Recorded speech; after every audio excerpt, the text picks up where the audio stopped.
Good morning, everyone. Welcome to Dunebrook's Tuesday at 10. We're so happy you're joining us today. It's a gorgeous day, and we're excited. Of course, we have Lisa Good morning. Scheller, our Good morning. Director of Development, and Miss Angie Marsh, who'll be joining us from our Child Advocacy Center, the Director. And we have Heather, who's a teacher. We're so excited. And also, thank you, Pam, and thank you, Megan, for helping us put this show on every week. We're so appreciative. So the reason for the show really is to talk about not only our programs and recent activity. Lisa will help us understand what's happening if you're interested in supporting children and families and how you might go about doing that. But we'll also talk a little bit about our programs and what is happening really since and because of the COVID, how we're still running our programs and so excited about that. So very briefly, of course, healthy families. If you're expecting a baby or have a baby under 3 months old, you can give us a call. Our 1-800 number. I know Megan puts it up on our Facebook page to have a free assessment. The whole program is free, but you also get a free pack and play just for the assessment. And the whole purpose of that program is to support mothers who are expecting or have a child under 3 months. How to be a parent, which that's very trying, especially during these times where we are not exactly sure and we're not seeing each other. So that's awesome. Yeah, so that's our prevention piece in addition to our public education where we go into the schools and empower children to keep themselves safe with our Body Safety and Safer, Smarter Kids and Teens program. And Sarah Hoyt's doing a wonderful job doing videos and weekly posts on our Facebook page for parents on good books to read to your children and activities. So that's our public ed, another prevention piece. And of course, Angie is here to talk to us about our intervention with child abuse, which is actually the mainstay of Dunebrook, and how it started is our Child Advocacy Center. So we're really excited to have her talk about that today. But maybe we'll start out, Lisa, if you can tell us about what's happening with how to give to Dunebrook. Absolutely. And we're funded in 3 ways. Yes. We're through grants and foundations, through a couple of large fundraisers, which is our spring gala and the dragon boat races, and then state funding. So and we rely on all those funds to keep our programs moving forward, especially during this time when the COVID is happening and our families need us more than ever. And our programs like the CAC program, Child Advocacy, we're still seeing, families coming in for that. So, we definitely do count on the funds that are coming in. And this year, we had to cancel the spring gala that we usually have in May due to the COVID back in March when we shut down. So this spring and into the summer, we have been raising funds to replace those dollars of $60,000. So we appreciate everybody who has donated to that, new friends, old friends. You can donate on our website. Just go to dunebrook.org and you'll see a donate now button. Just push the button, and any amount of a gift would be greatly appreciated because we, again, need to continue these programs for our families in the community. So again, 5, 10, 100, 500, whatever you feel, the need to give, And then we have the dragon boat races, which happens the first weekend in September, or second weekend of September. And this year, due to the COVID, it has been agreed that we will not hold the event in person over there in LaPorte. So stay tuned for us coming out with a program virtually, which is called Celebrate the Spirit of the Dragon Boat Races, which we want to make sure that we do not lose that vision of the Dragon Boat Races because we have so many great supporters. And we are going to dedicate our month of September to celebrating the Dragon Boat. So we have some great things coming up for that. And we also want to thank the Hicks Chiropractors for donating to our Healthy Families backpacks, for back to school backpacks. They've been taking up a donation from their clients and families and within their company to provide backpacks for our families. So we are very thankful to Hicks Chiropractor for that. Thank you, Lisa. And I know oftentimes when people give, and I know Pam knows this from grant writing or anyone who's funding us, we have some great funders, as Lisa has talked about, there's the depot. So your money not only goes to programs helping families every day. We see between 120 families a month through Healthy Families. But it also some of that funding will go to the depot, where in Healthy Families, where families earn points for new healthy behavior. They earn points, then they accumulate those points and go to the depot that has diapers and all kinds of fabulous children's necessities that they can trade those points in. So sometimes that's exactly where your money goes to, and it's a really, really great cause. So thank you, Lisa. Absolutely. Is there anything else, Lisa, Nope, I will, just all I want to say is for next week, our guests are Crystal William French from NIPSCO, and then we're going to have Maggie Sparts on from Unity Foundation. Great. So Wonderful. Stay tuned for that, and check out our Facebook page for upcoming guests for the future. So yeah, we just thank all of you who continue to watch our program from week to week, and we have gained a lot of insight on a lot of great programs that are happening, resources. And it's all about connecting people in the community. So, yeah. Thank you. It's great. Thanks so much, Yeah, Lisa. absolutely. So we'll bring Angie Marsh on. Angie is just a rock star in the world of child advocacy, and she's unbelievably talented at what she does, which is a really, really difficult job, Angie. So maybe you can tell our guests a little bit about yourself to start off with, and then a little bit about the Child Advocacy Center. Sure. Well, I started here at Junebrook I guess that would have been about 14 years ago. Wow. 14 years next month. And so I started out as our Healthy Families home visitor. And then I became kind of a supervisor at Healthy Families, then went into our Community Partners program. And in 2010, I started in the Advocacy Center kind of as the director. It was a part-time position at that time. We conducted about 70 interviews. It was just myself in there, and it was just kind of building those relationships with teams. And then we kind of, I guess it has grown since then. And then this past year, we've done about 420 interviews. Wow. So 420 interviews. And maybe can you explain to someone who doesn't know anything about us, Angie, what is an interview and how does it start? And Sure. Well, our Child Advocacy Center is for children that have alleged abuse. So that was reported to somebody, it could have been a parent, a teacher, whoever that they know, that they, then that person will have called Department of Child Services and or law enforcement. And those two we work together as a team. And so law enforcement, Department of Child Services will contact each other when they get a report in. They set it up with the family to come in here to Junebrook to have an interview done. And then we go from there.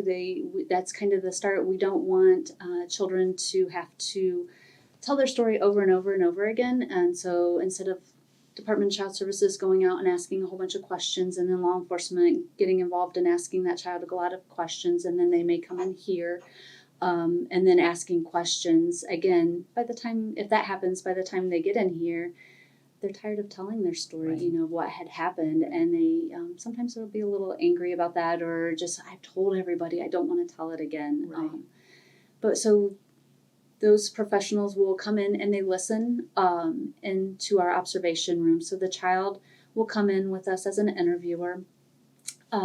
We sit in our what we call our interview room, and it's just myself and the child in that room, and then the team is in the observation room, and we wear an earbud and it's video recorded so that it can, they can take that and watch it over again to hear what the child had said. Mm-hmm. And then we just ask non-leading, non-suggestive questions to the child and get as many facts as we can out of what had happened to that child.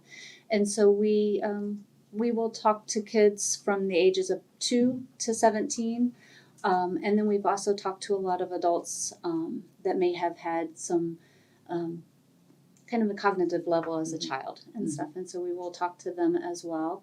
And so then those kids, I guess, just tell us what we go through. And then law enforcement and Department of Child Services at that time will go through and start their investigation. Yeah. And then once they start their investigation, it goes on to prosecutors. We have a family advocate that she's awesome with our families. She sits with the families during the time the child is being interviewed, and they are a little shell shocked. Yeah. They might have had law enforcement and Department of Child Services asking them, a whole bunch of questions and telling them that their child disclosed some types of abuse. And so, and then they're asked, to come right in either that day or the next day, and have not a lot of time to process what was going on. So our family advocate sits with them, kind of explains the whole process and what's going on. She gives them a lot of resources within the community. Mm-hmm. If that child would need an exam, she will get that set up. She will help get them, therapy and stuff Right. set up. And so we have kind of a wraparound services that go through. Right. And I can remember when I first started, and I am just, and I know I'm biased, Angie, but you all do such a fabulous job. And John Boyd, our sheriff, LaPorte County head of Sheriff's Department, talks about how Dunebrook's Child Advocacy Center really is such a gem, because Angie's done a fabulous job of the multidisciplinary team getting along together, the prosecuting attorney, law enforcement, DCS, and how Angie has helped really bridge the communication between all of those parties in order to help the child. Mm-hmm. And so we have, so when kids come in and they've alleged abuse, it's usually, the majority of what we see is sexual abuse. And then we've also see physical abuse, which is kind of on the rise right now during this, everybody being stay at home. We saw a Right. lot more severe physical abuse. And then we also see, kind of witnesses to a crime. So it could be witness to domestic violence. It could be witnesses to drug use. We've children that have witnessed homicides. Right. And so we will talk with them about that. Anything that they would need kind of a child's statement for, so that they're not going to the police station and police are asking them a lot of questions. So we're just trained to be able to elicit the facts out of a child in a non-leading, non-suggestive way. But as I was saying, we kind of work with a team. And so it's not just us, at the Child Advocacy Center that does this, that we have Department of Child Services and law enforcement that come in, and then we also kind of look at it as a whole and want to be very organic with the way we look at everything. And so we may set up, if a child has, a disclosed sexual abuse and there had been some penetration, and kind of recent. Most kids wait quite a while, but there are times where things have been recent. And so our family advocate will immediately set up with our SANE exams, which are sexual assault nurse examiners, and we have fabulous ones at both LaPorte Hospital and Michigan City Hospital. So she has a good relationship. We text them. We can figure out when they can come in. If they're not working at the time, they will come in to do those exams.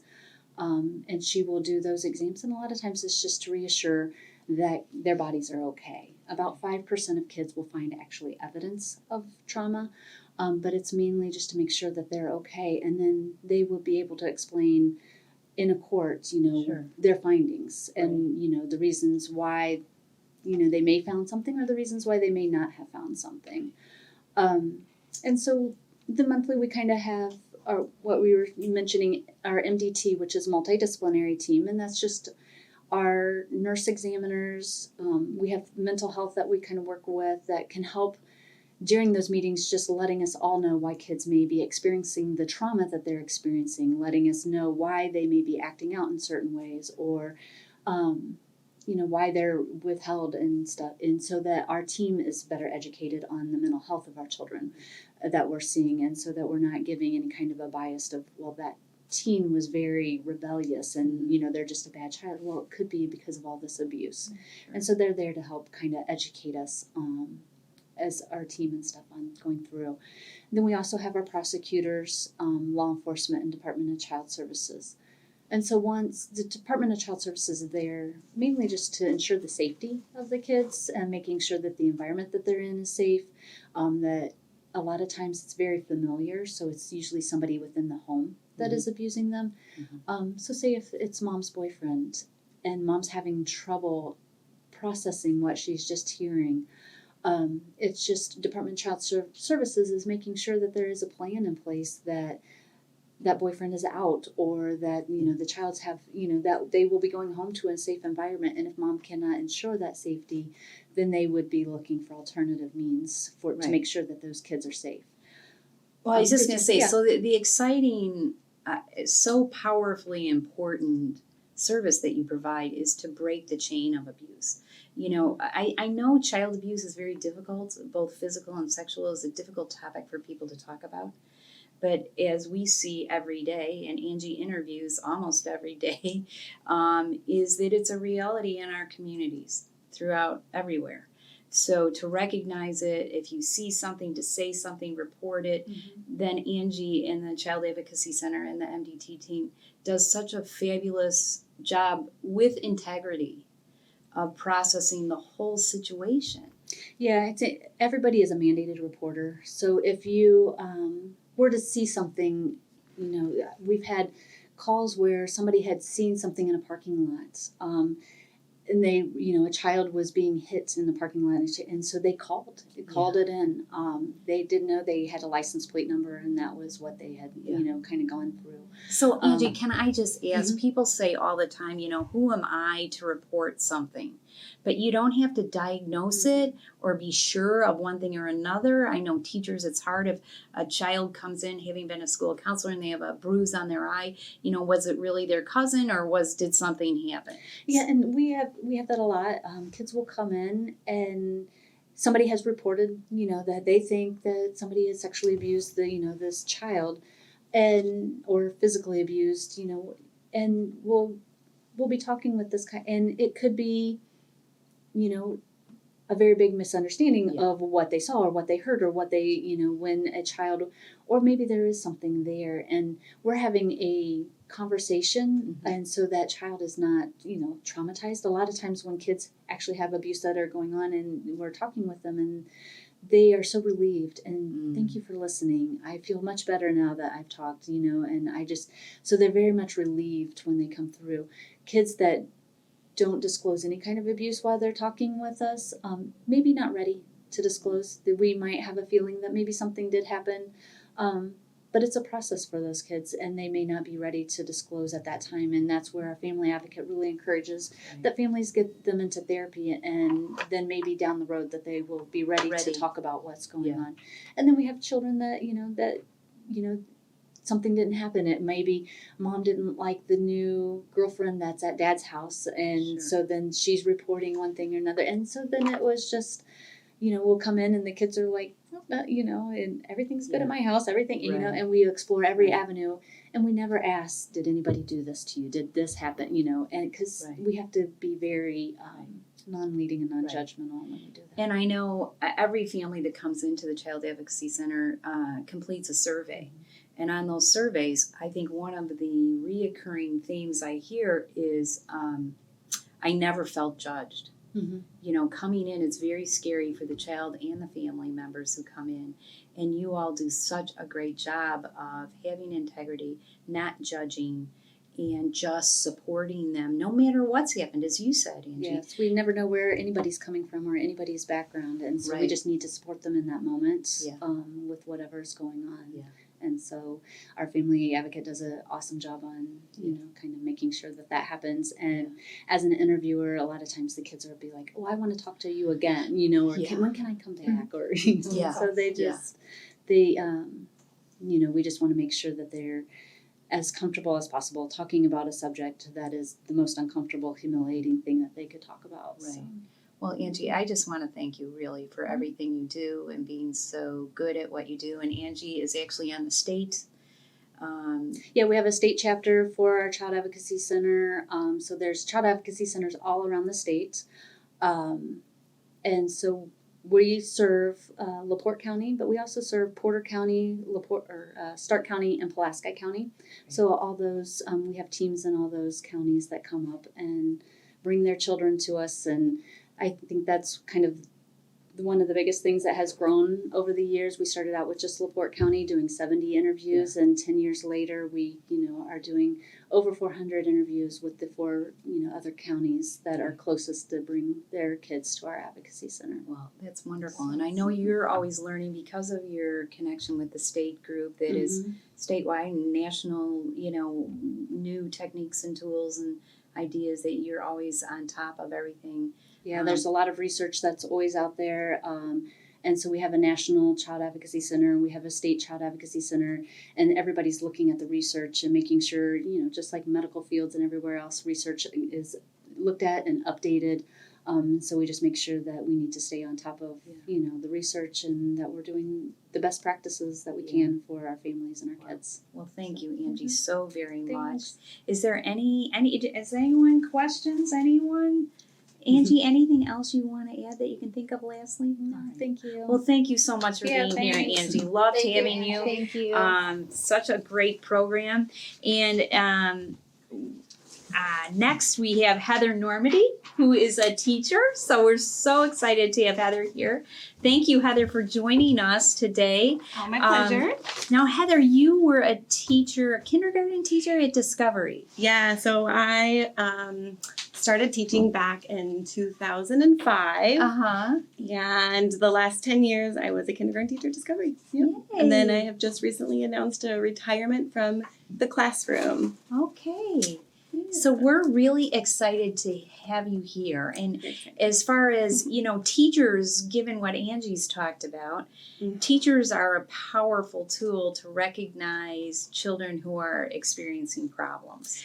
For sure. And I would just wanted to say that any, the issues that we might see in a school or a classroom, from my opinion, it starts with fixing things at home. So to change any sort of societal issues that we're seeing, I think investing in families first is how we start to change that domino effect. So, hands down, just thank you for being here and a resource for families. And, everything starts at home first. So. Yeah, it does. And I think the hard part is, in having children, I'm sure, in your classroom, when you sense that there's a problem, it's, what is a teacher's responsibility, or any one of us out in the community, what is our responsibility to try to, one, recognize there's a problem, and two, that old idea of who are we to say anything.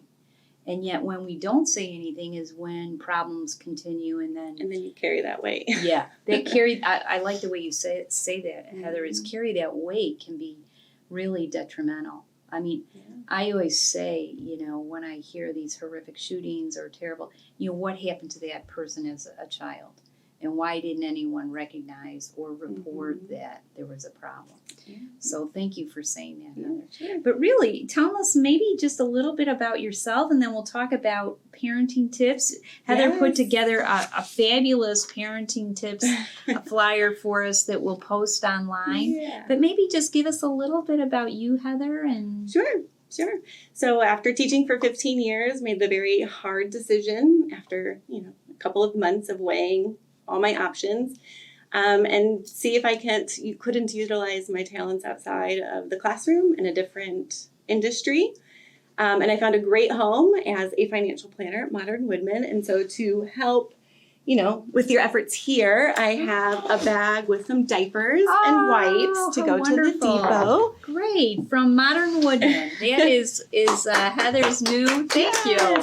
Yay! And I love it. And I still, my sort of personal tagline is I went from teaching reading literacy to 5 and 6 year olds to financial literacy to adults. So a teacher's a teacher, just right. Yeah. And financial literacy can be a very difficult topic for many of us. It could be, but it's exciting. It's easier than people think. Right. You're just not in the industry, so right. Yeah. But how great it is when someone reaches out and explains in layman's terms how to financially get healthier as an individual or as a family. Yeah, so the relationship building is key to build that trust and that immediate, bond. Right. And then, that's where my teacher talents come in, is to be able to teach it to my Well, clients. that's wonderful, Heather, and I Yeah. wish you all the best. Thank and you. if someone wants to contact you down the line at Modern Woodman, Yeah. we can get your information online, and Sounds and great. they can do that. Appreciate it.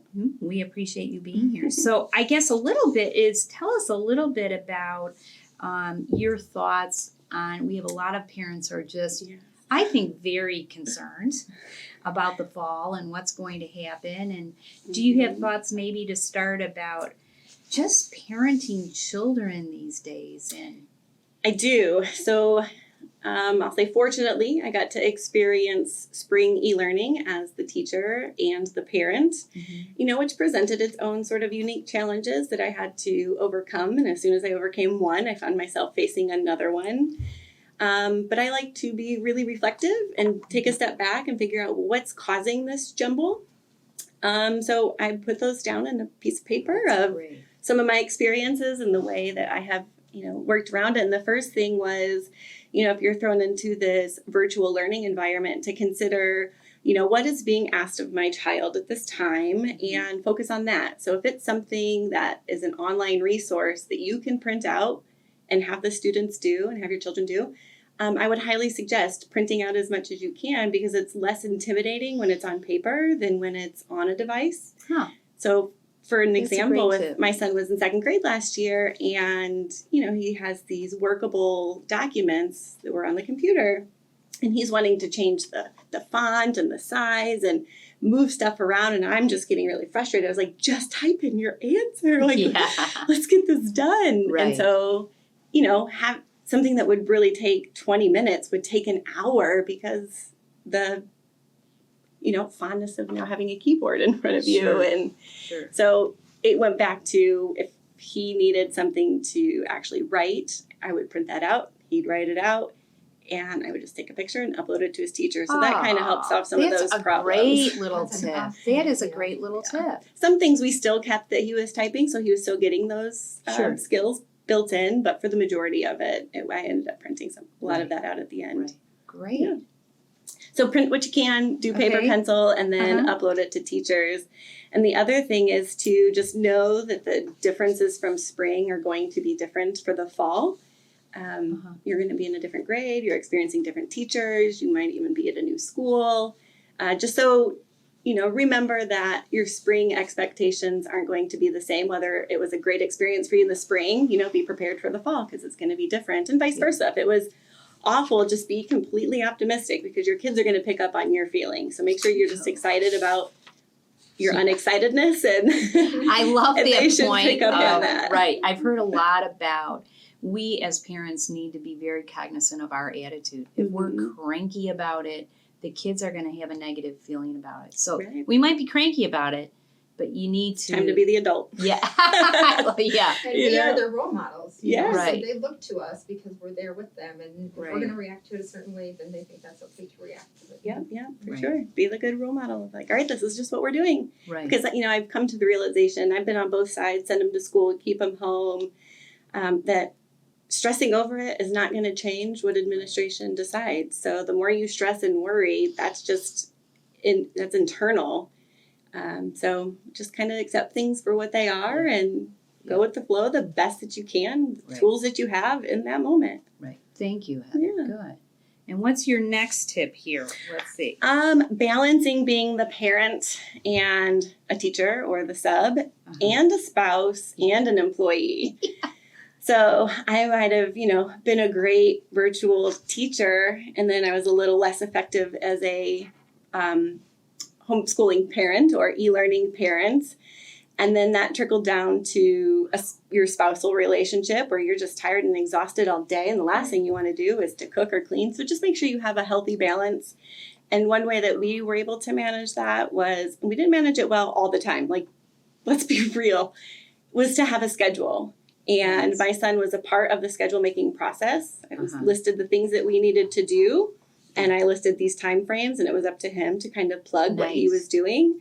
So when he took on that ownership, I would, no joking, he'd probably check that calendar 10 times a day. He's like, oh, it's 10 o'clock, I gotta go do my chores now. And it was just So nice. having a schedule that Yeah. they're a part of Right.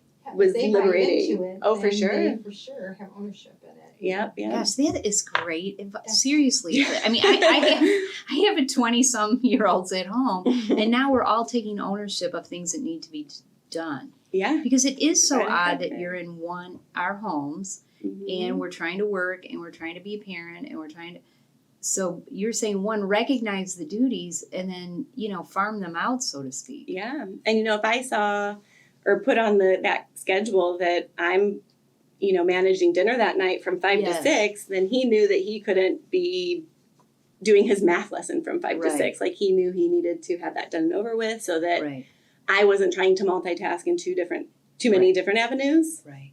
I love that. So yeah, it was great. And leading into that is also offering choice. Okay. So when you're told what to do and you're in a what's the word I'm looking for? Like a dictative state. Yeah, dominant. They're very Defensive. very defensive about We would doing not what you're understand told. that at Yeah. all. No, it never happens to parents. Everything's great. Right. But offering choice of, okay, do you want to do math or science at 9 o'clock? Or Yeah. do you want to do it in the kitchen, or do you want to sit here in the living room? So offer, two choices that you're okay with, and then let them pick, and then be okay with it. Don't hover. Just let them do their own thing, and don't hovering. Not hovering is part of one of them, is to give them space to work out their problems in this risk-free environment. Because even for adults, if we're sitting next to each other and I'm working on something, I'm feeling like I'm being micromanaged and I'm not as productive or willing to take risks and Right. make a mistake. And in school, they're given that option. Right. You go off and practice, make your mistakes, come back, your teacher conferences with you really quickly. Sure. So kind of treat it that sort of similar way of, all right, I'm going to walk away for 15, 20 minutes and I'll come back. I'd like to see, these 10 problems done before I come back. And so that gives them this, mental focus of, okay, before she comes back, I'm going to get these 10. I come back and I was like, all right, so are there any questions that you have? I might look it over and be like, oh, I see 2 of them that have addition mistakes. See if you can find them. Right. And, not pointing out what their mistakes are, but letting them know that you notice. And then they Sure. start to self-critique their work and they start looking for it. Right. One way to offer choice in writing, I said, was, oh, I see you missed a couple of capitals. See if you can find them. Or you missed some punctuation. See if you find which sentence you need to add to. Mm-hmm. In math, it was checking. Usually it's lining up your place value for decimal placements or adding and whatnot. And then one way to kind of stretch out the burden that worked for us was PQA. Are you guys familiar with putting the question in the answer? So you restate the question as part of your answer. Ah. So one day, or one sitting of our schedule would be to take all of his assignments and just do the PQA part. He did nothing else. He didn't have to read anything. He just started every sentence out with the PQA. And then at a different time, we would come back and read for meaning and then fill out his PQA. So we were taking the one task and cutting it into 2 separate things. He doesn't need me for PQA. All of the spelling is there. The syntax is there. He just needed to get it done. So that was more of a task list. Okay. And then when it came down to content and answering the questions, Right. I check in and offer support there. Gosh, Heather, those are fabulous. So simple, but so Thanks. important. Yeah. I think it's just really important that we remember as parents, now I'm outside of the classroom realm and I no longer have to empathize, but I get to sympathize with the working families that are also now, learning at Right. home, Right. is to make sure that we are providing that guidance and not dictating and nagging, because that's all it will come off to them is, stop nagging at me to get my work done. Right. Right. Which we had been there. And that's how I can speak on this is I know what it feels like, Yeah. and I have found some ways to avoid it. So Yeah. any sort of tips that I can give to help other parents, Well, it's my pleasure. right. Well, thank you, Heather. So, would you say in talking to parents, what do you think? I mean, I think it's important for parents to know that everyone is struggling with this. With a smile. Yeah. And it's okay to recognize that, or I almost use the term respect the fact that this is difficult. Mm-hmm. Because it is causing us all, no matter whether you've had traumatic consequences as a result of the Sure. COVID, like lost a job or can't get food on the table. And you're back to Housing. your bare necessities. Yeah. But to recognize that it's stressful at every level and to ask for help. Mm-hmm. Well, that's part of the part that I wrote in here was, step in when you can and however you can. So even if you don't have children, you have children in your neighborhood or in your neighbors or your nieces and nephews, like, hey, I have a couple of hours today. Yeah. Can I Take your zoom kids. in with you Yeah. and, help your kids walk them through lessons? Because I think, COVID has our whole community in a tizzy, and this is an opportunity for everybody to come together to step up and rise to the occasion to help out our community. Because while things do start at home, it takes a village, and we need Right. to get back to that mindset of we all Right. step in and help when and how we can. Oh, that's great Yeah. advice, Heather, really. Give the parents a break too. If you can. Yeah, no kidding. Yeah. No kidding. I think when we look back at this whole thing, it will be about how did we react to this? Yes. Were we totally stressed out and in our little silo? Or did we, Complaining. yes, or did we reach out and, as you say, Heather, rise to the occasion? Mhm. So hopefully all of us can try. And it's a choice, though, Yeah. to have a positive attitude, realize it's a mess, realize it's not going to be perfect, realize that it's going to be a year of unknowns, For sure. and we're all that in this together. we're all, Everybody's dealing with it, not Yeah. just as Yeah. an individual. right, Not right, just stay-at-home parents or working Yeah. parents or yeah. And it's Gosh. temporary. Like, this is not going to Right. be forever. So we Right. just gotta Right. adult. Well, see, that's a nice thing to think Yeah. of too, that it is temporary. I mean, it might be temporary for a year, Right. but goodness but in knows the how grand long. scheme of things, we're Right. in a blip, and that's all. Right, it's not forever. Mm-hmm. And even though we might be changed, certain aspects of our society changed for good, the big picture is it's not going to be like this forever. Sure. And you know what you sort of said, Lisa, of this is our this is our adversity, and how are we going to model for our kids? Like, yes, they see that this is Right. hard for us, and we see that it's hard for them. And how do we want them to react? So you got to lead by example. Heather, you have great advice. Thank you so very much. Is there My anything pleasure. else? I know we could talk forever on the topic, but I could talk forever Yeah. on any topic. is there anything else you think you'd like to? Sure. One last component would be, even if you can't step in to provide assistance to your neighbors or to your family, at least check in. I had done a couple of Facebook Lives and received feedback of how reassuring it was for them to see me struggling, and just being vulnerable myself and letting people know that I'm struggling too. Here I am on Facebook Live. This is what it looks like. I had learned a few things from other people with their tips and tricks that I've incorporated, and then vice versa. I just literally went around my house where how our cute classroom is was that? taking Yeah. place and said, hey, look, this is our schedule on the wall, and this has really been helpful. Yeah. And so checking in, posting on Facebook Live, and then just be really supportive, encouraging, outside of just memes and gifts, but just, recognize that people are trying their best. Right. And it might not be the same as somebody else's best, but just Yeah. stay supportive and be encouraging, and be the light that somebody needs at that right moment. Well, And Heather, somebody just needs someone to talk to sometimes. Yeah. Just Right. get it off their chest and say, Right. it's okay. It's Yeah. okay to feel this way. And you don't have to solve their problems, because they just want to vent. They just need Yeah. someone to vent to. They don't Right. need someone solving their problems all the time. Right.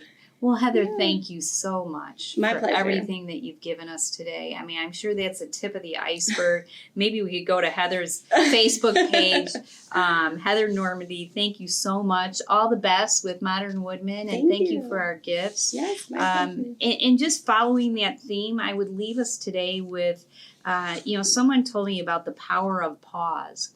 That whether it's our children or our husband or anyone at home versus out in society, is just pause sometimes before we react, Sure. because people are struggling, and taking a breath is really important.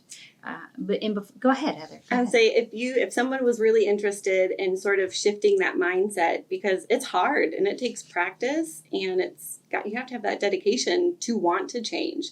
I had found myself before, always being down. It's like, how do people ever see the glass as half full? But 2 book recommendations that I would have that had helped me, and I Uh-huh. read them multiple times. Okay. The first one, it's a quick and easy read. It's called How Full Is Your Bucket?